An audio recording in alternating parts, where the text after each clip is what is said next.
Hello, my friends in Botswana. It's great to meet you and to have a chance to share some ideas about teaching and learning with you in a three-part video presentation. So the first part will cover the overview of my new model, Education 2020.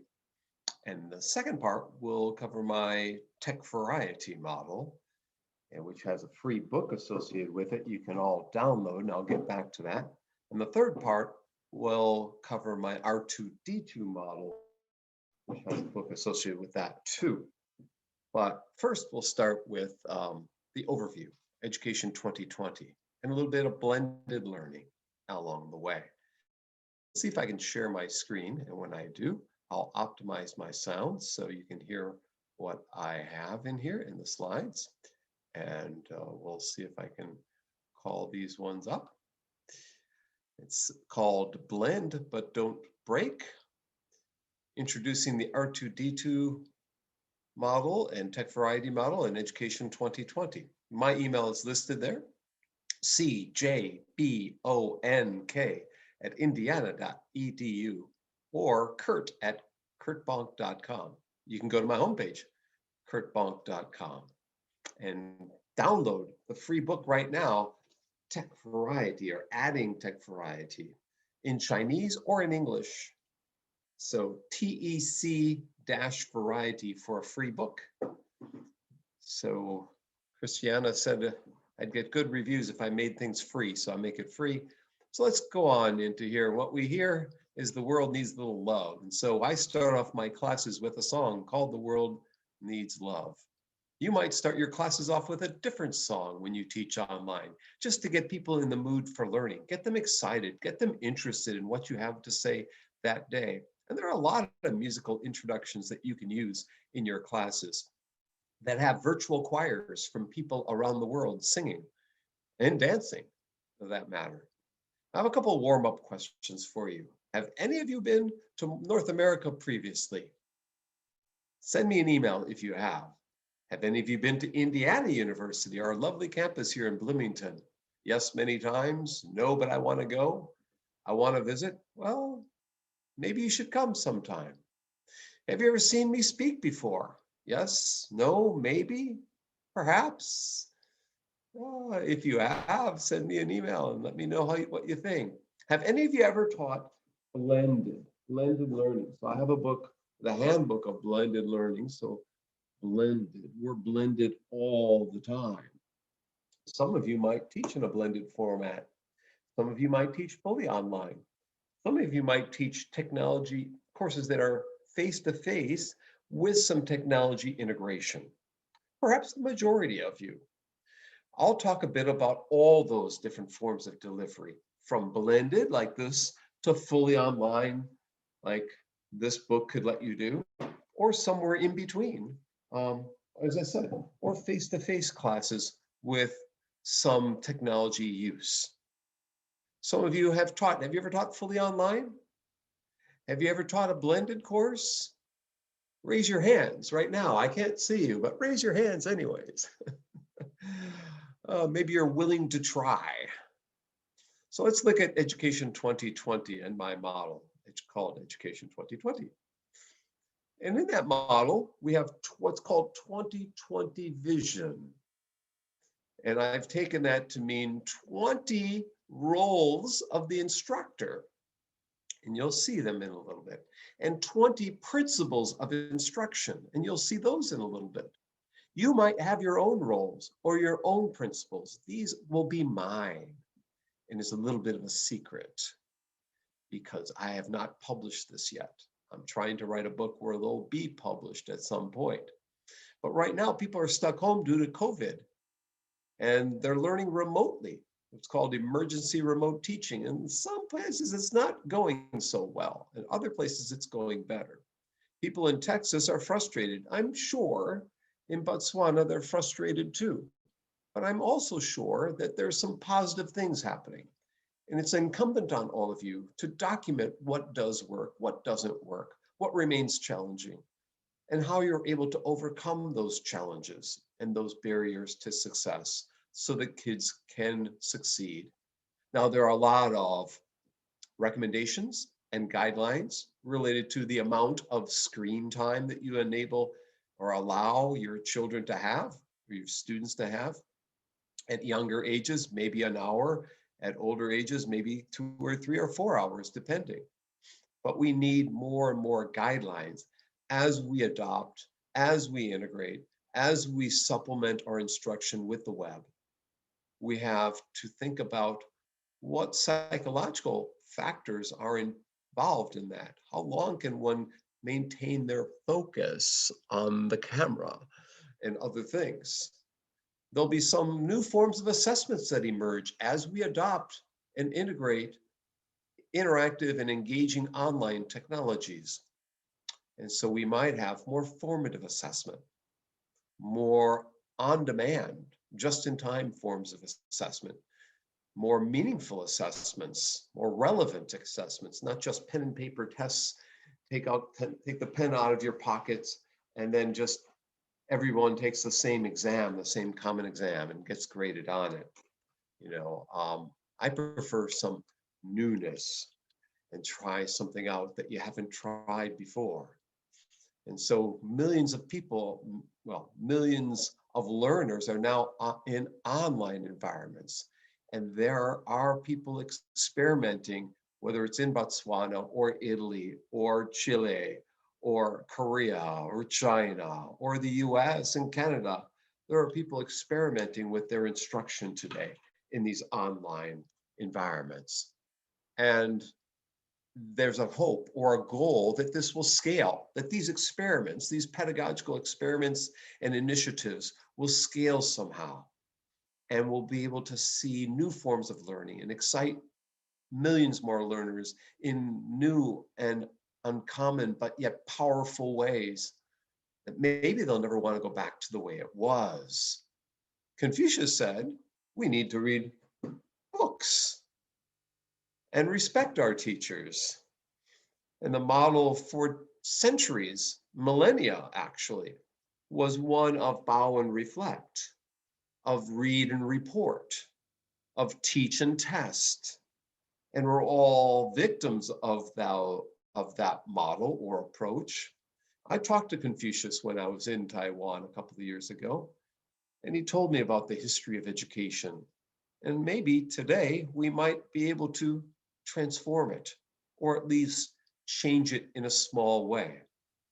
From 1955 to 1985, there were a lot of educators who were starting to adopt technologies, but not in a really full way. Around 1985, with the invention of the personal computer, we started to see the instructor move from being direct to the instructor to being a guide on the side. And today, that's a common metaphor.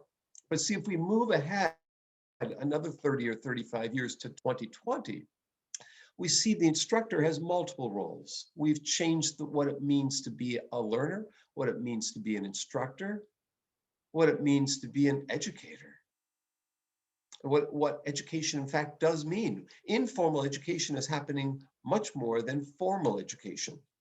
80 to 90% of our learning at least is informal in nature, learning from videos that are shared on the internet, whether it's YouTube or TED Talks or the Khan Academy or something else. You see, we're moving to this new age where there's a lot of emerging educational technology tools, resources, and initiatives that are coming out of nowhere all of a sudden. And teachers are being asked to use things like Kahoot and Flipgrid and Zoom that I'll be talking about here in the second part of this three-part talk. We're a little bit on the edge today here in 2020 because there's been so many things that have come at us. So what I've done, what I've provided is, in fact, a model or an approach that I'm calling Education 2020. And it's a secret. You can't tell anybody. I haven't published this yet. Please, please, please. Secret. So between you and me, I'm going to tell you a little bit. So listen carefully. It's not that you can be a hobbit or that I will be a magician and turn you into a toad with my magic wand. No, I wouldn't do that. But I would provide you with a metaphor, with a framework for thinking about new ways to educate. And so here it is. Keep it secret. Keep it secret, as Gandalf said in Lord of the Rings. Thank you, Gandalf. We're moving into a phase called Education 2020 or Education 3.0. Some say it's Education 4.0. I'm not so sure. But Education 3.0 moves us away from just being a guide on the side or a teacher on a stage to one where we're a co-learner, we're create a community. We move away from lectures and tests to projects, problem-based learning, project-based learning, process-based learning, inquiry learning, student-driven learning.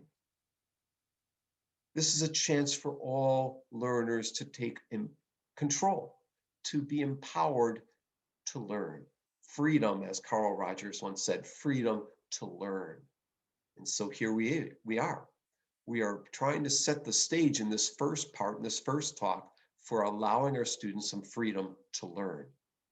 And so, again, some people call this Education 3.0. My friends in Taiwan, when I went and talked there a few years ago, they said, no, let's talk about Education 4.0. Well, we're not really ready for 4.0 yet, where it's a totally innovative society, and we totally generate the contents as learners. But we are ready to feel like a cafe in a classroom, to feel like a lounge, a place to meet and greet, giving people the freedom to decide on some of the learning resources and ingredients, some sense of self-worth and and success as a learner, some identity, empowering the learner to make those choices as to what they should be doing next, moving away from industrial models, maybe to anything else.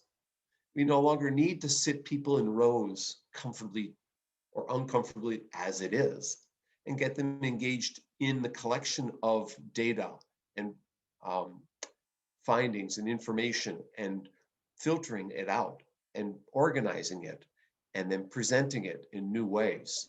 We need to move away from an instructor or a teacher as a judge, as a credit manager, an instructor who's just sitting and assessing the students. You are a good student and you are a bad student. And you're not so good, you're not doing so well, I'll give you a punishment of some kind. I'll hit you over the hand. You know, the nuns used to do to me in Catholic school. But we need to have instructors who partly are counselors. We're hearing students' social emotional needs during COVID times, during the pandemic. There are a lot of social emotional needs. They may have lost a member of their family due to COVID, or someone may be sick and they're forced to struggle without their mom being home, might be in the hospital. Counselor, for all the things that we ask of students today, sometimes it's overwhelming for them. So to sit and listen and advise, right? And we can also advise as a consultant, maybe as a fellow on their teams as they do a project, and give them pointed instruction and feedback and ideas and suggestions and little quips of wisdom along the way. And an orchestra conductor, creating a symphony among our resources so our students can learn with the other students in the class, with their peers, both in as well as those around the world, in a team of some kind that could be international. It could involve some international collaboration and competition along the way. But the instructor today is one who puts all those things together into a unique symphony. The instructor today can also be part course ambassador. A course ambassador happens when one puts something, even small thing, on the internet to share resources. I put my syllabus on the internet on emerging technologies. It's on my homepage. It's 100 pages long. I'm an ambassador for the field of learning theories or of interactive technologies, emerging learning. All these courses I've put up onto the internet for others to use and discuss. Some people create MOOCs or massive open online courses. Got a couple of books on these massive open online courses, right? And so they put their course, their massive open stuff, and they let other people use them. They're a course ambassador. In part, we're also a curator at a museum. We can be a cool person sitting in a museum somewhere. What are the cool things I can put into my class? What can I add into my class that will get my students excited to learn? And so in part, we're finding the golden nuggets. We're finding the best of the best stuff and making them available for your students, for your own students, for my students as a curator. That's a metaphor that a lot of people use today because of open educational practices, open educational resources. And in part, we're a concierge. I consider myself more a concierge. Some people say curator.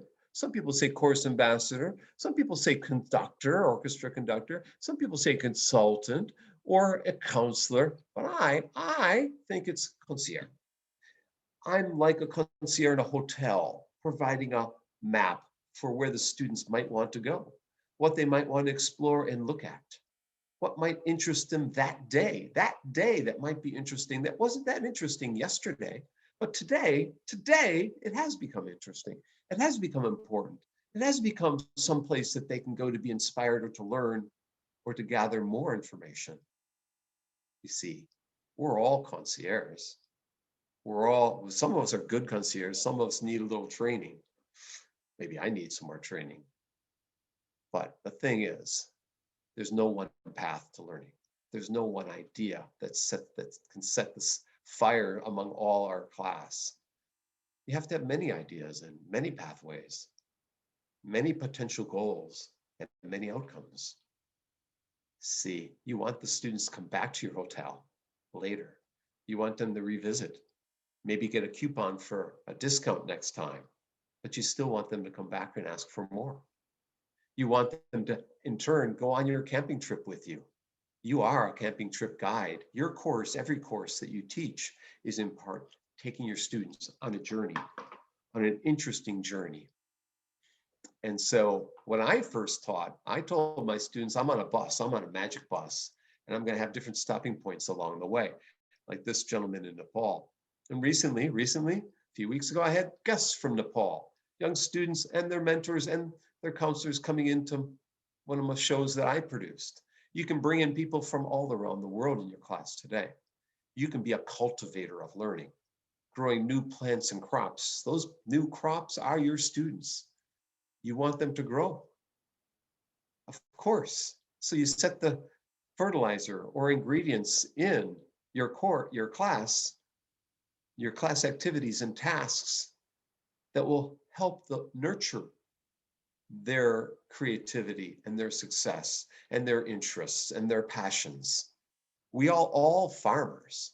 My great uncles were farmers, growing corn and soybean and other things, as well as cattle. So we are all those things. Those were 8 metaphors. I've got 20 here in my Education 2020 model. And beyond those first 8 are one of caregiver, or comedian, or chemist, or colleague, or conductor, or cook. I'm a cook, I'm cooking ingredients, and chemist. I'm trying to put the right ingredients together to form some new product of some kind. You are taking all those roles today. We no longer can just be a teacher to tell. We have to be part cook, part comedian, part community organizer. Obama was what? Community organizer before he became president. Many of you who teach and win awards for your teaching are community organizers. You are change catalysts, you are caregivers. You are the captain of the course. So you have these different metaphors that all fit together in some way. You find your metaphors that you use. You don't have to use all of them, but some of them. But you not only need your metaphors or roles of the instructor today in the 21st century, you have to also think about the principles of instruction. My friend David Merrill, the most famous instructional designer in the world, has designed something called the first principles of instruction. The very first. And he's a famous guy, so I give him the first. You can have the first, David. You have to integrate the knowledge that's being taught as a teacher. You have to activate prior knowledge and call up prior learning. So you prime the nodes for new learning by reminding students what they had learned yesterday or the day before. You have to apply that new learning in interesting ways, relevant ways, meaningful ways. Try it out, do something. You have to demonstrate from time to time, show them. I'm going to demonstrate. I'm going to demonstrate this new product. Up comes a rabbit out of my hat. So whatever demonstration is, and then you kind of synthesize all of that learning with problems and tasks, with problem-based learning and task-based learning and project-based learning, and you get students excited about the learning. David Merrill's got a book, First Principles of Instruction. Identifying and designing effective, efficient, and engaging instruction, the 3 E's. Well, I don't have the first principles instruction. I've got the last principles instruction to tell you about. The learning activation system template, last. Watch me pull a rabbit out of my cup. No, I didn't. So you have the last principles instruction to think about here. And let me go through those, and there's 20 of them. My friends in Thailand, again, my friends in Bangkok, they'll call it Education 4.0 or 3.0 or maybe 3.5 or 4.25, whatever. I'll call it Education 2020, and I'll use the learning activation system template to activate the whole scheme. So let's take a look at what some of those principles are. Now, I'm sure that all of you can do what he's doing there, the principle of flexibility. Well, when I talk about the principle of flexibility, that means that you might have a flexible agenda, that maybe you don't go through the entire agenda you planned that day with your class. You might have multiple due dates for when assignments are going to be due. I have things due on December 10 and December 17. And they can choose which day they want to turn in. I might have a grace period of 2 days or 4 days or 1 day so that they don't get stressed out turning everything in automatically. Dr. Bonk's got it all due in 1 day. And if you don't turn it in that 1 day, you will be sent to the principal's office or whatever. You'll get an F, a big fat F. No, you have to make things flexible for the learners, make it intriguing for the learners, along with that convenience. Along with flexibility comes an air of convenience in that I have multiple ways to turn in assignments. They can stop by my office and turn it in hand, come to my house, use Dropbox on the internet, use the course management system and put it in there, or send me an email. I accept it any other way, just turn it in some way. So, I make it convenient for them. I get student input on what technologies I should be using, what they're familiar with, what topics they want me to talk more about.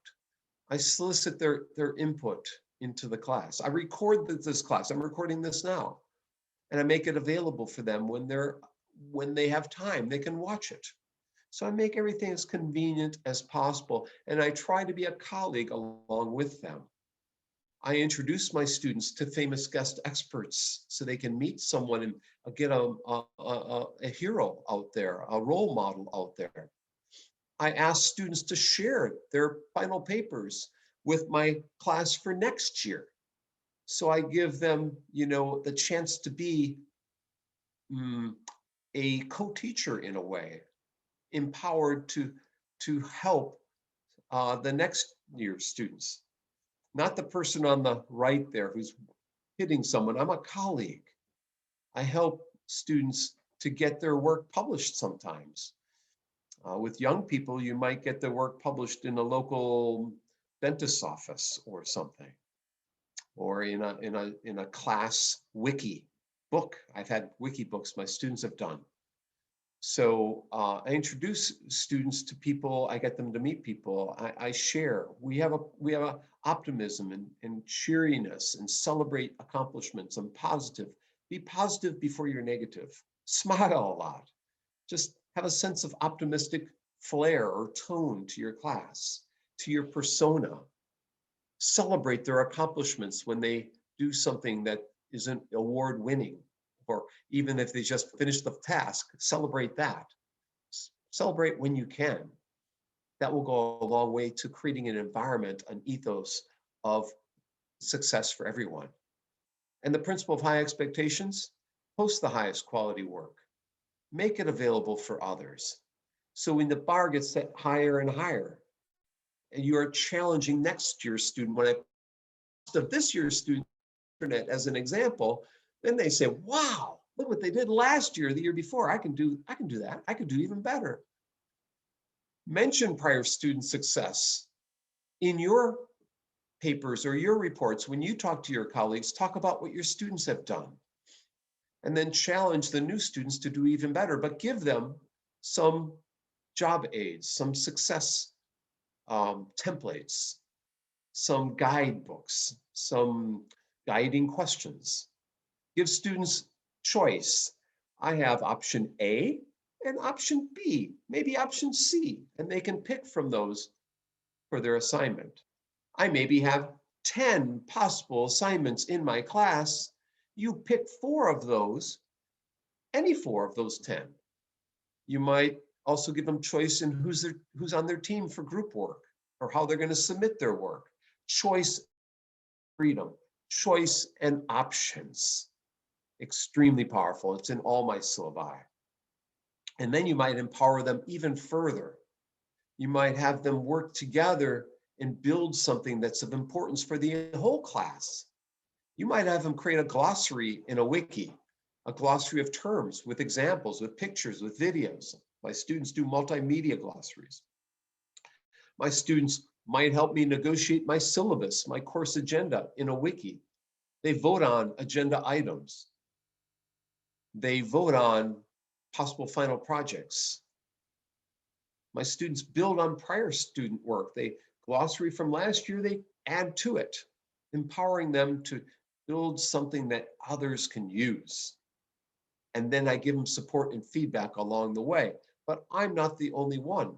They might have a critical friend assigned to them who helps them, remind them of due dates. They might have a web buddy or an email pal or expert feedback or prior students to come give feedback or a question scaffold, a scaffolding tool of best practices, of examples of possible outcomes. But then along the way, you have to be somewhat spontaneous and jump up and down every once in a while and just try something new so you're not stuck in a rut all the time, right? So the principle of spontaneity in your classes, to get students who normally would be sleeping in your class and get them active, engaging, and trying stuff out, and then debrief what you tried out. Worked also well. So, taught a class in reverse from the end of the class, the last module, to the beginning. And it worked really well because I had taught that class so long, I had become stale. And so you might actually have a dice and just roll the dice, and wherever they end up at might be the item in the agenda, item 10 in the agenda. Or if I roll the dice again, and now I have item 10 again. Item 10 again, of course. Let's look at item 7. Okay, so anyways, spontaneity, creativity. But at the same time, we have chaos, you have organization. You create an agenda in advance. You contact your guest speakers in advance. You arrange the order of student presentations in advance. And then it could change, but you have that somewhat scaffolded structure the semi-skeleton approach. And once you're done with that, you have to, when you're done with the final assignments, you have to share what happened. Always share with colleagues, with other students, with prior students, with new students. Always making things available when you can. When you ask a student, can I share this? They'll say to you, Dr. Bonk, let me make the product better. Let me make my assignment better. Then you can share it.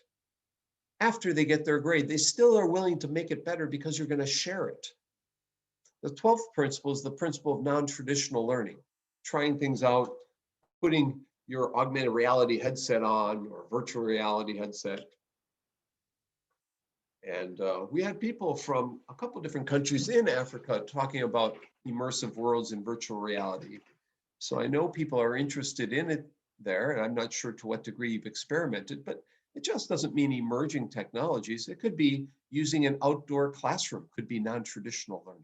So at Indiana University, outside my office is an outdoor classroom.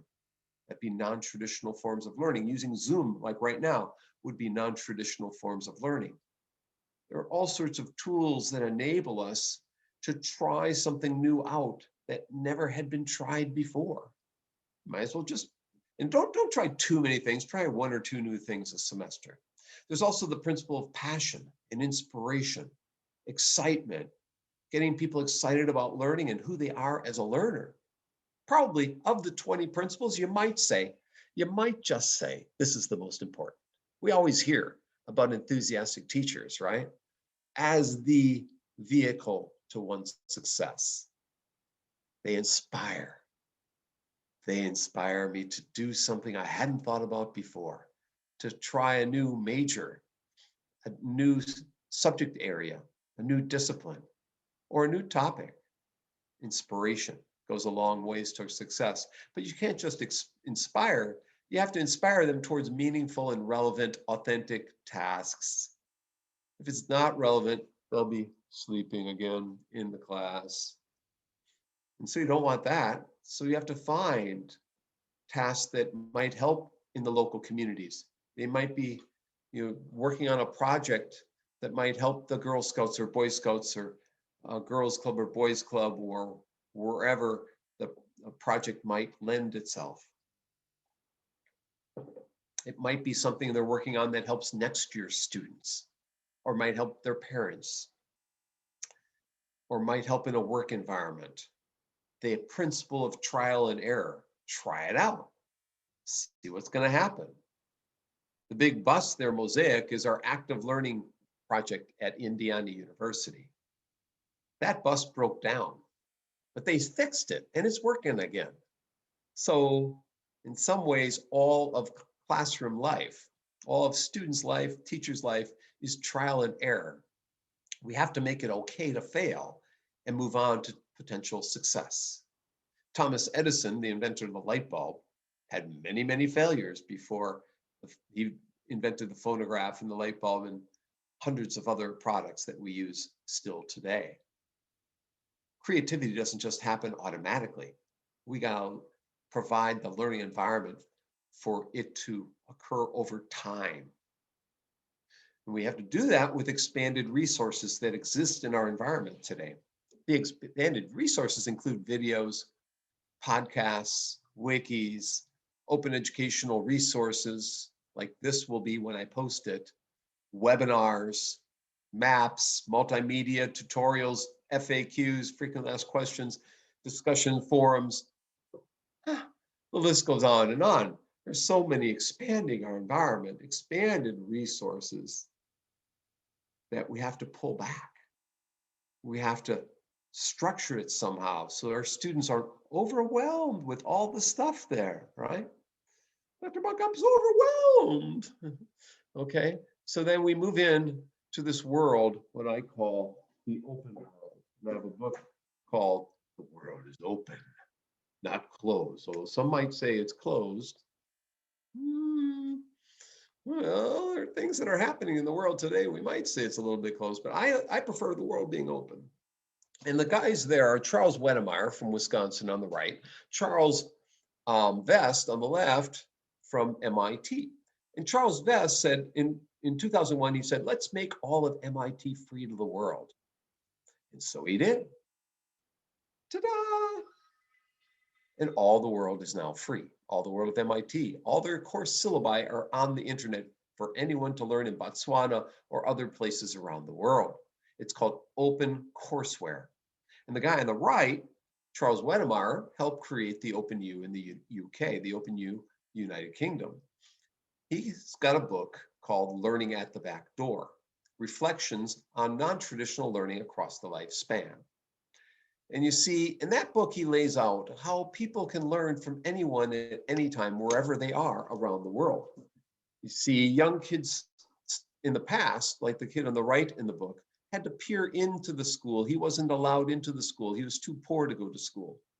And the kid on the left had all sorts of resources in contrast. And today, we no longer have to peer in through the back door. We can learn at the front door, the side door, from MIT, from Stanford, from Harvard, from Oxford, from Cambridge, from Seoul National, wherever you are in the world, is free online.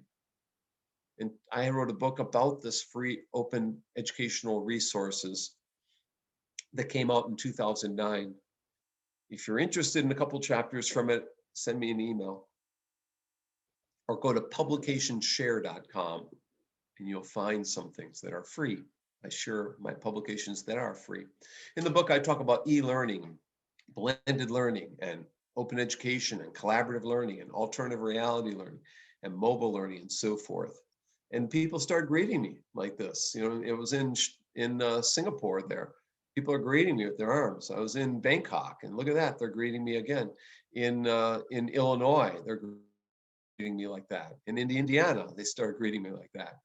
And again in Indiana, and again in Indiana, and in Taiwan, a bunch of people at a conference, including from the Philippines. So if y'all can go like this right now, I'll get your picture, and we'll make sure we get that. If everyone could do that right now, I'll take that. Okay, great. All right, thank you.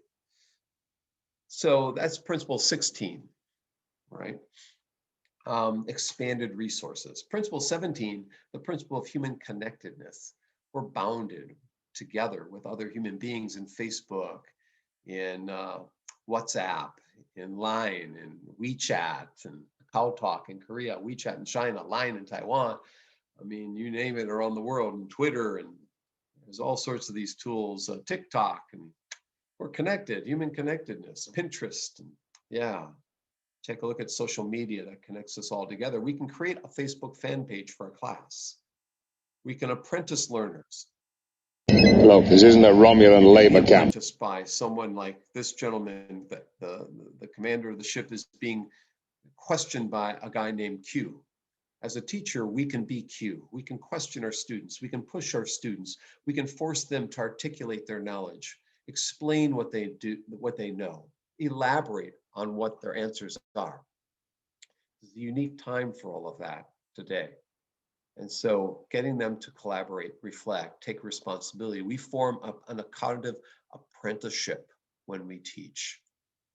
We also should teach with a passion and a vision and a purpose. We should set out what that purpose is so our students understand and get excited too. Tell them what the purpose is. Don't hide it from them. Be transparent. Tell them the mission. So those are 19 principles. Number 20, well, I'm still missing that one. And I'll expect all of you to send me a suggestion, and I'll try and include it in my list and thank you in my book if you give me number 20. I won't give you any royalties, but I will thank you in the book. A wizard is never late, Frodo Baggins. Nor is he early. He arrives precisely when he means to. So that's number 20. Maybe the teacher showing up precisely when he needs to show up. When a student needs a teacher will appear. I think it's some Chinese proverb somewhere. When a learner is ready, a teacher will appear, right? Well, that's the case here. So those are the 20 principles or last principles. Remember, David Merrill has the first principle. I only got the last ones, the learning activation system template. If you do some of these things, and not all of them, if you do the principle of support and feedback, if you do the principle of expanded resources, or choice and options, relevance and meaningfulness, high expectations, you will have success. You don't have to do the other 15. Just try 4 or 5 of those things out. If you do, in fact, try all 15, it might be a little bit complicated. I'm curious to hear what happens, but you should succeed at that as well. So clearly learning is changing, whether it's my friends there at Dubai Men's College on the left, or it's teachers in Indiana sharing their course resources and planning resources with others. Teaching and learning is changing in front of our eyes. It's more visual today. It's more mobile. It's extremely blended. It's online, massive open online courses. It's more immersive, more game-like. There's tons of ways that learning is changing for me and for you. And as teachers, you have to try to think about how to adopt new resources, how to adapt to new types of learners. Today's learners are phygital. They're savvy in the physical world and the digital world. And so we have to think about how to be a better online teacher. So if you download my slides that are at trainingshare.com and you get them and open them, you'll get the links to all these ideas, how to be a better online teacher, how to help your students learn more remotely, successfully remotely. You might be more inclusive in your classroom by allowing options on how students complete assignments. You might reach out and help students that are struggling. You might use a picture to have students depict how well they're feeling that day. And everyone posts a different picture of how they're feeling. And so you understand their psycho-emotional needs that they might have. You might provide content in 2 different formats, visual, a video, and verbal, a text. So that's Flower Darby from the University of Northern Arizona said that. I say, when you teach online, don't treat online learning as inferior to face-to-face. Treat it as equal in some ways, or better. But provide tutorials, provide guidance, provide scaffolds. And if you do a video, make sure it's short enough and authentic enough so that students don't fall asleep watching it. And hopefully you're not falling asleep watching this one, please. It's gotten a little longer than I had hoped. Get to know your students by name. Point out their names in the Zoom session. At the same time, offer them that flexibility and those options and convenience and a positive attitude that I talked about in the 20 principles. And when you're there, give advice. Survey your students what technology they have so that you know if they have access to the assignments that you lay out. Give them the purpose. Debrief on what you've tried to do. And then when you try assignments, give them some feedback in a timely manner. Make it fun, make it engaging, make it worth their effort. Along the way, test the technology so you know it works. Test the activities so you know it works. Emphasize engagement with surveys and polls and breakout rooms. In Zoom, they have a breakout room for discussions. Have ways in which peers are going to critique or interact with one another in the class. While you're learning to do this synchronous thing in Zoom, and you have all these people in front of you in Zoom, you might even have a telepresence robot in the room.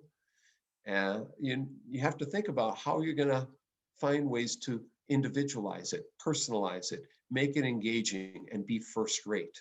A number of people have talked about how to make this Zoom instruction very first rate as we move to more synchronous, more self-directed, more collaborative, global, massive, and informal learning.